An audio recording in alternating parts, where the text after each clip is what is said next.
台语字真趣味，乡亲啊，干你屁事！台语安尼写安尼讲，甲你啥物地带？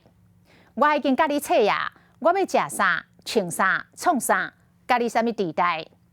伊要甲食做朋友是伊的自由，甲你啥物地带？你凭啥讲干涉阻挡？这都无你的代志。你是安怎一直甲人质疑、甲人批评、甲人屁想？这到底甲你啥物地带？过年过节，一寡亲情50，拢真爱问少年的，哪也毋结婚，哪也毋生囡仔。其实哦，侪少年人拢足想要应讲，甲你啥物地带？甲你啥物地带？干你屁事？嘛使讲，甲你无地带。人伊咧处理家务事，甲你无地带，你莫共插手。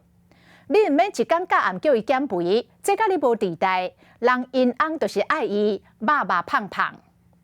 做人毋通伤自私，毋通家己好就好，毋通想讲啥物代志拢甲你无地带。其实哦，包括一个家庭、一间公司，大家好，你才会对你好。啊，定定有人讲，这政治甲我无地带。不过政治学有一句名言：你若无爱管政治，政治就来管你。